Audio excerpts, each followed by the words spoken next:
Hi everyone, this is me, Jyotika Bedi, founder of Happiness is Love, here for you. And today, as a part of our well-being series, I'm going to talk about something which is very, very close to my heart. I'm going to be talking about letting go. We all have heard someone or the other tell us, oh, let it go. However, letting go is not easy. There is an art and science to letting go. In fact, I would say it's a skill we can all learn. There will never be a time in anyone's life where life will be simple. Life will keep throwing lemons at us and it'll go and say, fetch. There will always be that time where we have to practice acceptance. And as a part of our well-being series, we are here because we care and we want to share with you all the learning tools, simple, powerful techniques and tips that can help you in that difficult moment to give you that chance to let go and feel more peaceful. So today I will be focusing on 4 things. 1, letting go of frustration with yourself, with your life. 2, letting go of anger and bitterness, and we're all guilty of that. Number 3, letting go of past relationships. And number 4, letting go of stress. Now, here are some ways. Let's get started. Number 1, let go of frustration with yourself and your life. How can you do this? Number 1, learn a new skill. Instead of just dwelling on skills that you've never mastered, now is the greatest opportunity, the grandest opportunity for you to build skills that will help you communicate better, help you manage your emotions better, and help you be your better, grander self. So make sure that you invest time in your personal growth by learning a new skill. And there is no excuse for not doing that anymore. Second, change your perception. See the cause as a blessing in disguise. See it as a growth opportunity. In the middle of crisis, I believe there lies huge potential for your growth. So just change that negative narrative. Look at a challenge, not as a challenge, but as an opportunity, as a blessing, as a lesson. Third, cry it out. It's okay to cry, and we are here to normalize it because crying away your negative or your unhealthy feelings releases chemicals that only help build you up and your body. So don't suppress it, don't fight it, don't block it, don't swallow it. It's okay to cry it out. Number 4, channel your discontent into an immediate positive action. What does it mean? Make some calls about maybe a new job opportunity or work that might be just sitting there where you've not given it attention, or connect with someone who makes you feel good. Volunteer in a community center so that you can then connect with yourself and feel at ease and more peaceful. Number 5, use meditation or yoga to bring you in the present moment. We all know this. This is not new knowledge, but make sure that you take action, because awareness is not good enough.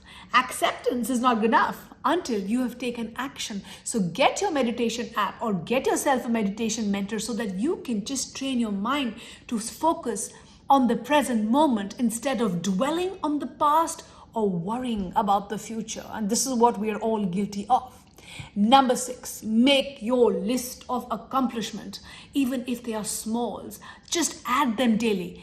What I do before I go to bed, I do something where I would love to share with you. I make a list of I did it list. A list which just reminds me of the things that I'd set out to do during the day, and I did it. And so can you. So make those small changes. Take small steps so that you don't focus or dwell only on the things that didn't go well or your little discontentments, but make space for self-satisfaction. Number 7, visualize a box in your head and call it expectations. Whenever you start dwelling on things that they should be or should have been, mentally shelve those thoughts into that box and remove those from your mind. Delete them. Instead of telling yourself, I should have been perfect, I should have done this, I shouldn't have done that, you are only putting more burden and pressure on yourself. You need to change the narrative. You need to tell yourself, I can, I will, I shall. Number 8, engage in physical activities. We all know that exercising decreases stress and increases chemicals like endorphins that only improves our state of mind. So what are you waiting for? Go out there and make sure that you move your body, because this will only boost your immunity and boost your self-confidence. Number 9, focus all your energy on something you can actually control instead of focusing on things that you can't. It is so wasteful for me to keep thinking about things that I can't control. So over worrying or overthinking is like sitting on a rocking chair. It gives you something to do, but takes you nowhere. Number 10, express your feelings through a creative outlet, whatever that creativity it is for you. Blogging, knitting, painting, cooking, add it to your to-do list so that you can then remind yourself of the things that you're good at. And this will only release your stress and your pain and make you feel good about yourself. Now I want to talk about letting go of anger and bitterness, because nobody really teaches us what is the art and science of letting go of anger and bitterness. First, feel it fully. If you stifle your feelings, they will leak out. I often say that unexpressed or unprocessed, unaddressed feelings are like they get buried alive but then come out in ugly and explosive ways. So make sure that you do the work of feeling your feelings. Make sure that people around you are aware of what you're feeling without you exploding, without you suppressing or rejecting. And make sure that before you let go of any emotion, you have felt it. You have allowed yourself to feel that feeling. Next, give yourself a rant window. Let yourself vent out for a day before you confront that person who has upset you or has troubled you. This may diffuse some hostility and give you time to plan a rational confrontation, because we are not taught this. When we feel a feeling, we just go out there and we explode. Stop, pause, reflect, and then in your mind frame a script that will help you in confronting the person without making it a battlefield. So make sure you learn the right skills. Remind yourself that anger hurts you more than it hurts the other person. And it's like drinking poison and expecting the other person to die. Make sure that you practice acts of kindness for yourself so that you are able to be more compassionate with yourself first. If possible, express your anger to the person who has offended you. Communicating how you feel may actually help you move on. I'm a big believer of that. Keep in mind that you can't control how the offender responds. You can control clearly how you are going to express yourself. In fact, in our videos, we give you tools and techniques on how to be assertive, to ask for what you want and need and express your feelings openly, directly, clearly, honestly, and respectfully. So make sure that you, if you are a believer, you can express your anger in a healthy way. And we are here to help you. If you have any difficulty, reach out to us. We are here. Take responsibility. Many times when you are angry, you only focus on what the other person did wrong. However, and this gives away your power literally. However, you also have to focus on something that you could have done better. This will help you feel more empowered and less bitter when you bring the focus back to what could I have done better? How can I improve my communication? Maybe I need to think of a script before I speak or frame my sentences right so that I don't offend the other person. Put yourself in the offender's shoes. We all make mistakes. We are all human, and we all, sometimes I am the toxic person that I talk about, and the odds are that you can easily slip into that mode of being a victim and feeling bad or being wronged. But make sure that you are also compassionate with the person who has hurt you. This is the greatest way of dissolving anger, because you are coming from a place of empathy. You're putting yourself in the shoes of the other. I know it is hard. I know it is difficult, but it is something that can be done. Metaphorically, throw it away. For example, jog with a backpack full of your tennis balls, go for a run and throw it away. It's like literally tossing the balls, labeling each part of your anger, and just taking those balls and just throwing them and taking them out of your system. It will be a great release for you. Or boxing. Try boxing if that helps, so you can box and take out all your unhealthy emotions as a form of release. Maybe wear a rubber band on your wrist and gently flick it when you start obsessing on, let's say, anger thoughts. This is a beautiful way of bringing your attention to the present moment. This trains your mind to associate that type of, negative thinking, that unpleasant spiral that we create for ourselves, so that you can be more cognizant when you're going down that road. Remind yourself that there are only 3 options. You remove yourself from the situation, you change it, or you accept it. These acts create happiness, because holding on to bitterness is never the solution.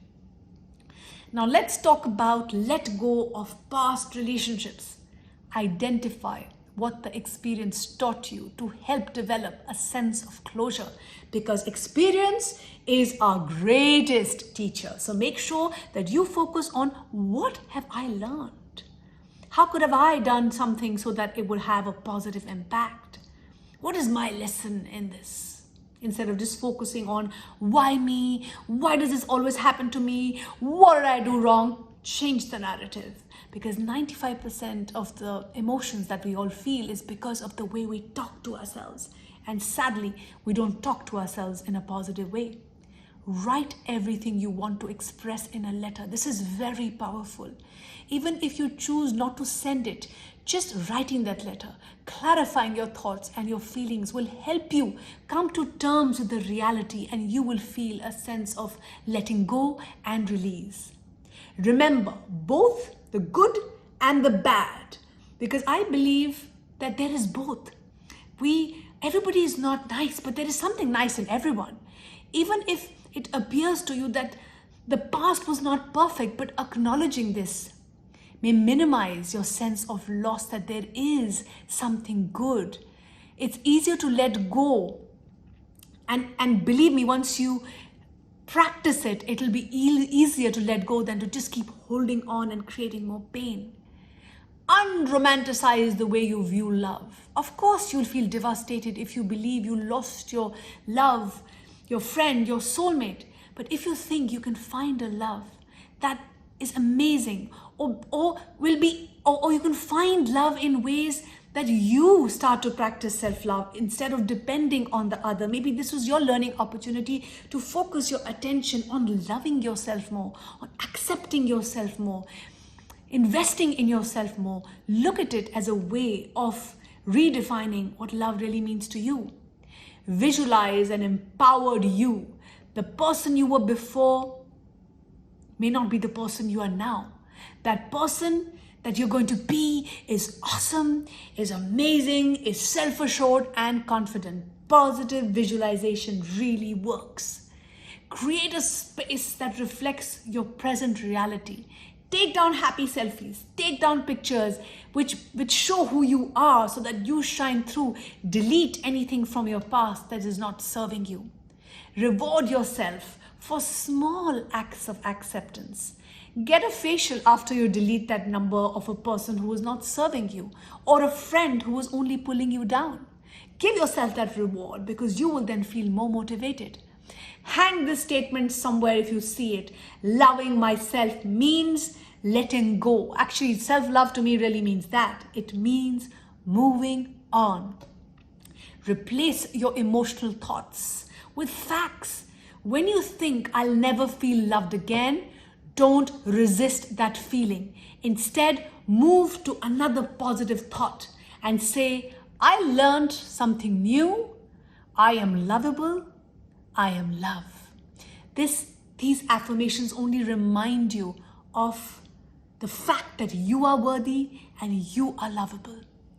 Use silly voice techniques. According to a researcher, the author of Happiness Trap, Singing and swapping your voice in your head with maybe a cartoon voice will help take back power from that troubling thought. In fact, when I am feeling upset or angry, I just start cracking up in my head and I think of the happy song and I just change my energy. Last, let go of stress. How do we do that? Use deep breathing techniques to soothe yourself and seep